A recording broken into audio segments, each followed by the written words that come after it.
Good afternoon and welcome to HYCM's webinar with myself, Giles Coughlin, and welcome to the FX week ahead. There is a lot of market data and geopolitical events happening this week, so we've got a lot to cover. Welcome Emily again, Nadir, PM, Rashid, Rida, welcome everybody, just giving you a chance to sign on. If someone could just quickly put in the chat if you can hear me okay, that would be great. So just let me know that you can hear me all right. Put it in the chat box or the question box. Just let me know. We hear well, but no screen. Well done. Okay, so the screen is coming. Great, that should be okay. My apologies, I forgot to press the show the screen button. That should be a lot better for you now. And thank you very much Thank you very much for letting me know that you couldn't see the screen. Here's the disclaimer, just to remind you all that what I'm giving in this FX week ahead is not trading advice. It's education to help you to understand how to interpret the markets for yourself. So the idea is that you see the way that I'm looking at the upcoming events and the significant market releases, and that gives you education to start to learn how to do it for yourself. So that's the purpose of this FX week ahead that we have coming. Well, we're going to start looking with some of the geopolitical events and the background events that we have, and we have a lot of them. And there was one event that I wanted to remind you of because we haven't spoken about it for a while, but it's still there, and that is the US-China trade war in focus. Now, China imports $500 billion worth of goods into the US. And the whole background of this trade war is that Donald Trump has been threatening to put tariffs in an increasing measure upon China. And the latest move that he said is that he's prepared to put tariffs on every single Chinese import into the US in the sense of $500 billion worth. So that has been an ongoing concern for the markets, because if China slows down, that's the whole growth of the world could in fact slow down. So this is the significance of the US-China trade war. The market is really looking at this, and the more that trade war becomes a potential reality, the greater moves we're going to see into risk off havens. So that would be currencies like the Japanese yen, the Swiss franc, and gold, for instance, would typically appreciate,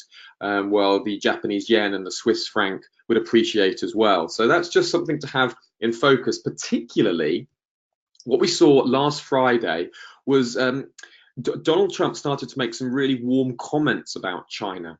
He was saying, well, I think the US will make a deal with China, a very good deal. He says he's looking forward to having dinner at the G20 with Chinese President Xi. And he says if the US can open up China and make it fair, he's very willing to do a deal. Now, you have to read through this, because the reason Donald Trump is making positive comments on Friday about a trade deal with China is, you have to sort of be a little bit wise here. It's not necessarily because he's really looking forward to doing a deal with China. Instead, as the equity markets have been falling quite heavily recently. The S&P 500 had a very bad week last week. We had the Nasdaq, the Dow, we had Chinese equity markets, Asian equity markets, UK equity markets, and they were falling. And so what Trump's tried to do is he's tried to boost the equity markets, particularly the S&P 500, the Dow, the Nasdaq, by making these positive comments, because he's thinking that if the market gets more confident about the general state of the world economy, and of course the state of the US economy will be affected, then you're going to see flows back into the equity markets, which is what you saw happening. And then we saw the US dollar, Japanese yen pair appreciate on Friday. Now let me just show you that impact here. So here's the dollar yen. So, with the equity markets falling, the Japanese yen was appreciating, but on Friday there was some bullish moves up on the US dollar, Japanese yen. And what Trump's trying to do is he's trying to again garner support for the equity markets ahead of the US midterm elections. So that's what he said last Friday. But since then, there's been a bit of backtracking. So I'm not expecting necessarily there to be a great deal between the US and China. So just to make you aware that that is bubbling away in the background and something you need to have on your radar. But at the moment, Trump's going to want to make positive sounds going in to the midterm elections that are happening in the US. We will cover that during this session, so don't worry. But that's just, you have to listen carefully to what he's saying. He's making positive sounds about deal, but the reality might be quite different. But that problem is still there, and you can see that China's beginning to struggle because the Chinese economy is starting to slow down during this trade war. So we have this trade war scenario here in this blue box. And what we have here is the manufacturing PMI data out of China, which is the grey line. We've got the new orders PMI, and we have the new export orders PMI. And you can see, look at each one of those manufacturing indicators is slowing down for the Chinese economy. Okay, so the significance there is obviously if there's a threat of tariffs being put onto Chinese exports, then why are US importers going to want to be importing Chinese goods if they're only going to have tariffs slapped on them? And then, of course, you can't sell the expensive goods. China has a unspoken deal with the world, which is you buy it cheaply from us and we produce it cheaply for you. That's the deal. So if tariffs are placed upon those exports, all of a sudden China is going to have a significant problem, and there would be a slowdown in Chinese growth. And don't forget that we need to be keeping our eye on this manufacturing, new orders, export orders out of China, because the more that slows down, that's the more impact the trade war is having. And obviously, look at the new export orders. That they've hit the lowest of all. That's around a reading of around 47. I don't know exactly what the reading was, but you can see that's really hitting down on some, multi-year lows at this 47 level. And of course, who wants to get new export orders in if you don't exactly know what price you're going to have to be paying, charging your goods for? So the uncertainty itself is beginning to have an impact. And don't forget that the Australian dollar is tightly correlated to the outlook of the Chinese economy. And what's good for China is good for Australia, and what's good for what's good for China is good for Australia. So what we saw on the end of last week, we saw as the I'll just show you on the Australian dollar chart. Let me just put it up. Where is it? Where is she? I'll just pull up the Aussie. Yeah, there it is. So what we saw was a rapid appreciation in the Australian dollar last week, and part of the reason for that rapid appreciation is, if this trade deal is going to get sorted, if that looks like a possibility, then that was very good for the Australian dollar, particularly if a deal is reached. 30% of Australia's GDP is correlated to the Chinese economy. So just to bear that in mind, that correlation between China's economy and the Australia dollar, it's an important correlation to have in your mind. Don't forget that. The next thing to see is the Brexit deal. Now, again, it all seems to happen on Friday, doesn't it? This deal came out, hints of it were happening on the Friday, specifically the price action, but it came over the weekend. And over the weekend, the indications were that a Brexit deal looked more likely. So there was a lot of positive sounds made over the weekend. We saw the pound on Sunday. You can see that it gapped to the upside. Let's see, we've got it here on the chart. Where do we have the gap? Come on, here it is. So we saw the gap to the upside. Price fell back down into the gap, and the gap was supportive. Now that price gap was as a result of the positive sounds coming out by Theresa May. Now I feel like we've been here before. We're in a cycle with the Brexit scenarios of optimism about a deal, and then the realism that a deal's very hard to solve. It all revolves around the hard border in Northern Ireland. That because Northern Ireland is part of the United Kingdom, okay, but Northern Ireland also borders Southern Ireland, and Southern Ireland is part of the European Union. So once the United Kingdom leaves Europe, the question is what happens about the border around Northern and Southern Ireland. Now, technically, that border would have to be erected. Now, because Theresa May is only in power because of a deal with the DUP and because of other reasons as well, I mean, Northern Ireland is part of the United Kingdom, and Northern Ireland's interests are, correlated to England, Ireland, Scotland, Wales interests. So that is a truly United Kingdom, and as a result, the idea of there being a hard border on the Northern Ireland land border reignites the notion of a separation between Northern and Southern Ireland, which is deeply political and has been very violent in the past. Lots of partisan and different political parties and tremendous people have lost their lives over that particular issue. So it's a very tricky issue for the United Kingdom to suddenly start saying, no, fine, we'll put up a border. No, we can't. So the bottom line is actually reaching a deal is incredibly difficult. It's very technical, very hard. So this morning, what we've seen a backtrack from this secret Brexit deal. The EU have come out this morning and they've said, yeah, okay, we'd like to see a deal done, but it's not looking like there's a deal here on the table at the moment. We've had other Brexit ministers, I think Dominic Raab, saying, hang on, we've still got the Irish border problem. So even though we've seen this optimism from from Theresa May and the party, now the realism is hitting. And this is a common pattern that we've had in the pound. And if you remember, which you might remember, one of my webinars I was doing here, when we had the optimism of the UK going into the EU, Theresa May suddenly said, I've got a new plan, I've got a new deal that we can work. And all of a sudden, the EU rejected the deal. We saw price move up to that 200 moving average. And if you remember, I said that was the sensible place to enter a short trade, was up using that 200 moving average to defend your stop. You can see that whichever webinar that was closest to this, just before the 16th of October, you can have a look at that, go back and see the records. But we're in a very similar situation again.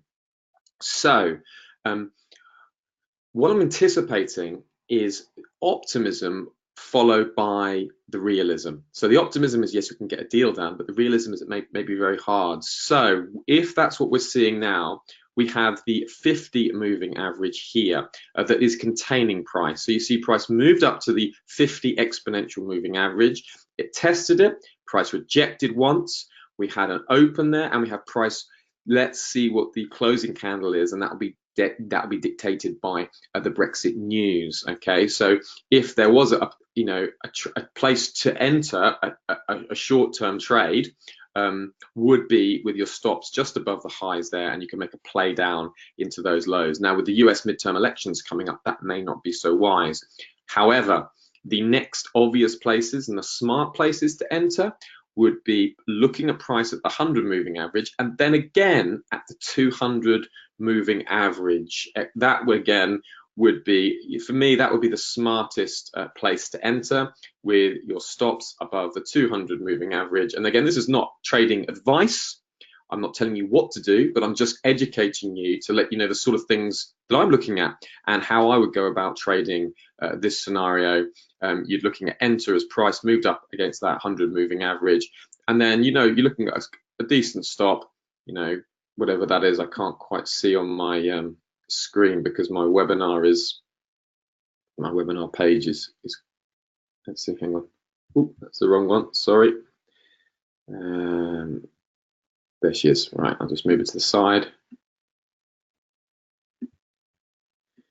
Yeah, so the stop there I can see now, because this part of the screen was covered by my software to produce the webinar.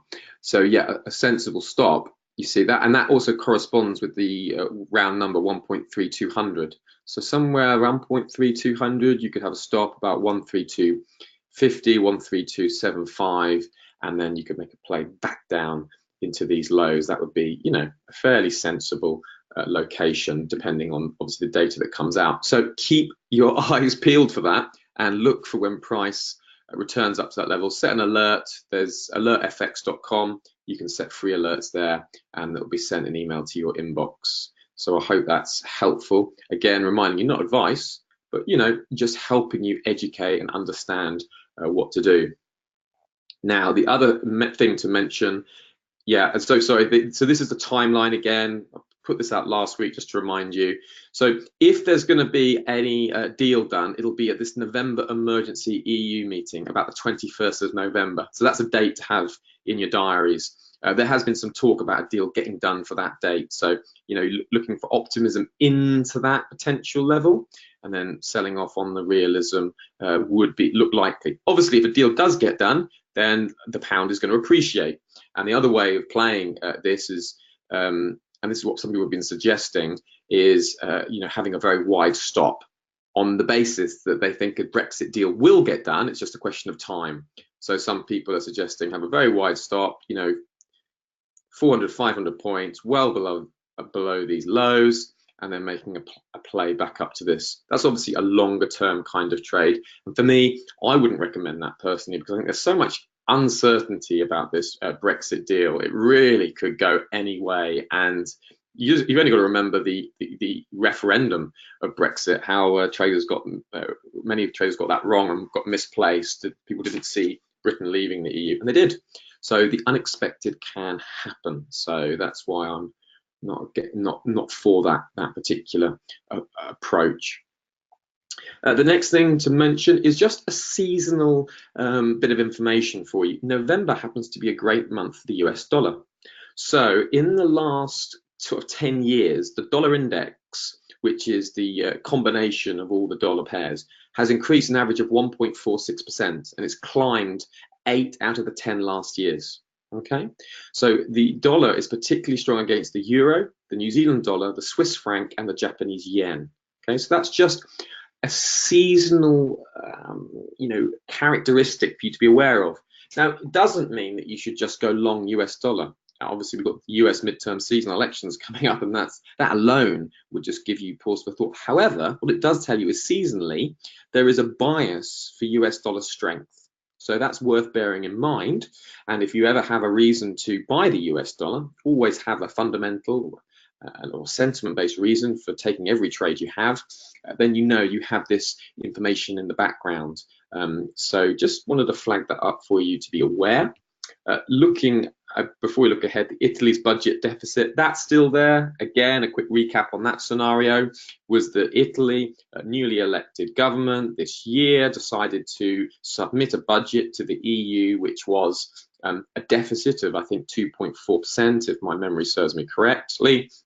That was above the acceptable quota for EU countries, and Italy, instead of taking a kind of conciliatory approach to the European Union, have taken a very defiant stance. And their stance has been so defiant that some have questioned their intention of remaining in the European Union. So there's a relationship of antagonism, and it's one of a gentle defiance from Italy, saying, you know, we're prioritizing our people above the EU, and quite inflammatory language at some points. So that has all weighed on the euro, and what you see at times when that situation is really bad, you can see that the DAX will be falling, the German equity index, and you see the euro falling as well when the market gets more spooked out about that kind of rhetoric and language. So just don't forget there's pressure on the euro at the moment. So selling the euro makes sense with this Italian budget deficit issue in play. Now we'll go to look at the week ahead. So we'll just pop over to the calendar. And okay, we had a little bit of services PMI data out of the UK this morning. Nothing much, but it just it was slightly softer than expected, 53.3, and the pound sold off. But it was supported on the back of a little bit of optimism from the Brexit deal. Again, just to remind yourselves, with the pound, the Brexit scenario is really trumping the market data at the moment in terms of market focus. But don't forget the data as well, because as soon as that Brexit focus moves out of the way, the market will remember the market data, and it will suddenly become more interesting. We've got Pollot speaking. Always worth listening to Pollot because he doesn't mind taking a maverick approach. The Canadian dollar is in a state where they're looking at hiking rates, and they're looking at being now data dependent on whether they continue to hike rates. So it's worth listening to Pollot to see if he has any further clarification on the future path of the Canadian dollar. Tuesday, we have the US midterm elections.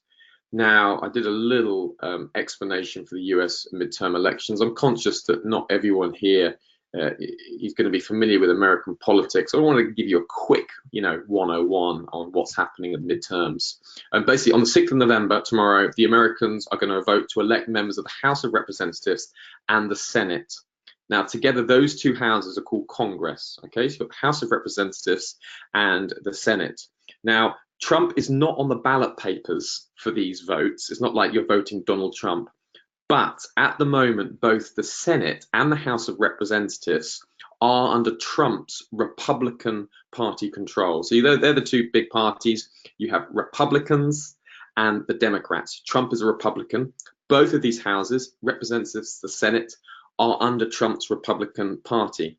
Now, these midterm elections in the US, they sort of focus a bit like popularity contest, or it's a bit like, not a popularity contest, that's the wrong expression. They're more like a referendum on the current president. Do we like the president or not? And typically, one interesting statistic that I came across was that in the last 21 midterm elections that have been held, the president's party has only won an increase in the House 3 times and in the Senate 5 times. So statistically, midterms are not good for the party in control of the White House. And you only want to see that, Donald Trump is a very controversial president. You've only got to be following his Twitter feeds, which I do follow his Twitter feeds. And he is a prolific tweeter, and he doesn't mince his words. He can be quite provocative in the things that he says. So as a result, I could see there being a higher turnout of midterm voters who are voting, as a kind of, it's a kind of a litmus test of, do you like the president or not? And I'd say my gut instinct is he says such extreme things that he's going to motivate people to vote in these midterm elections. Generally, midterm US voters are older and whiter. The younger voters will tend to be more biased towards the Democrats. So if we see higher turnout in the voters, I expect that to favor the Democrats rather than the Republicans. Both houses, as I said, currently controlled by Trump's Republican Party. And the Democrats think they can win control of the House of Representatives to block President Trump's plan for the rest of his term. And there is, a degree of consensus that one of the houses will fall. It's thought that the Senate will remain in Trump's Republican control, but the House of Representatives will fall to the Democrats, and the consequence of that will go through in a minute. Okay, so all 435 seats of the House of Representatives are up for election. Okay, now interestingly, there's over 30 Republicans who are looking to retire this year. Okay, they're retiring this year rather than standing through their midterm elections, and I think a lot of them would have been under strain with Donald Trump as their president due to the amount of questions, the amount of answers they're going to have to give about Trump's policies and why did he say this, why did he say that. So bearing in mind that these gentlemen in the House of Representatives and ladies tend to be older men, so some of them are probably just thinking, I've had enough of this, I'm retiring, which you could understand if you had to constantly answer questions about Trump's latest tweet rather than the policies that you're involved with day to day. So here's the House. All 435 seats are up for election in November. You need 218 seats for control. Republicans have got 140 safe, Democrats 182 safe, and then there's 55 probables for the Republicans, 10 for the Democrats, and there's 45 that could go either way and 3 that could go either way. So it's looking like, you know, with all the things that I said, my gut instinct is that the House is going to be falling to the Democrats, and if that, and then Senate, there's only 35 of 100 seats up for election in November. 4 of those are safe, 4 could go either way, 14 are Democrats safe, 6 could probably win, 6 could go either way. These ones are uncontested. So it's thought on the balance of all these seats, remember, it's only 35 are elected, in the House of Representatives, it's 430 all, okay? So the Senate is thought to more stay in the Republicans' control, but it could fall. And if it did fall, we'll look at what happens, because this will affect the US dollar. So here's result number one. If Republicans keep majority in both House and the Senate, what that means is that Trump will be vindicated. You know, his American first policy will be saying, okay, yeah, we're going to keep cutting taxes. We're going to build the wall in Mexico. I'm going to spend more on the US infrastructure. So that would have a boost to equity markets on the announcement of that situation, and the dollar would probably gain as well. But then eventually, as this analysis points here, that if there's more Fed rate hikes, then that's going to hurt the sustainability of US dollar strength and the equity strength, and it's going to start to weigh on the US dollar. So if Republicans keep majority in both House and Senate, you know, instant reaction, dollar strength, equity strength. If Democrats win a narrow House majority, but the Senate is still in Republican hands, which is this is most likely scenario, then Trump's going to be tapered in the sense he's not going to be able to push through some of his fiscal plans. He's not going to be able to push through his tax cuts. His American first policy is going to start to hit roadblocks in the House of Representatives. Okay, so this is seen as the highest probably situation, and then you might see a sell-off in the dollar. The dollar might weaken on that back, and you know, growth itself is going to moderate. So that is the most likely scenario. Third scenario is that Democrats sweep midterms, taking both the House and the Senate. Now, I could see this happening. It's not expected, but I could see it happening because I wanted to show you something. Donald Trump is extremely unpopular. Okay, now that's not just me saying that. This is the popularity poll for Trump's popularity. He only 42.2% of people approve of him. Okay, now if you go back to all the other presidents, yeah, in the same scenario for the midterm elections, yeah, okay, in that same scenario, who approved? Like 45% approved of Obama, 6% approved of Bush, 2001, 2009. Bill Clinton on the right, see over here, look, you know, 42% approving of Trump, 44% of Bill Clinton. George Bush, look, 54 approving. So I've gone through these. Every single president since Harry Truman, even Harry Truman, had a greater approval rating than Donald Trump. So he's incredibly a low approval. And when you go to disapproval rating, he has the highest disapproval rating of all of these presidents.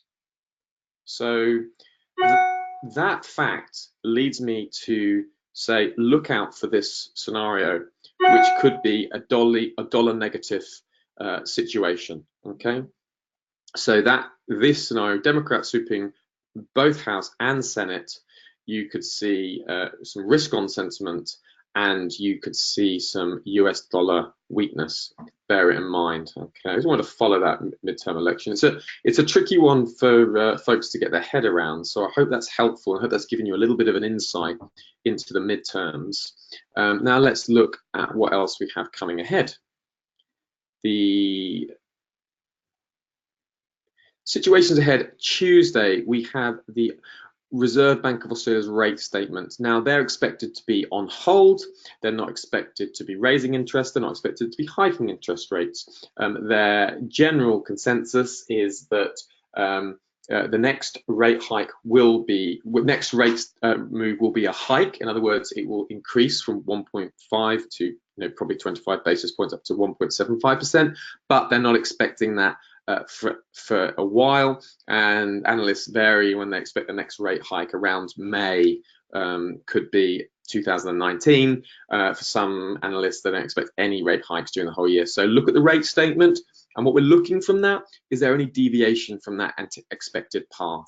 So we're looking, are they expecting to hike rates sooner or slower? That's one thing to look at.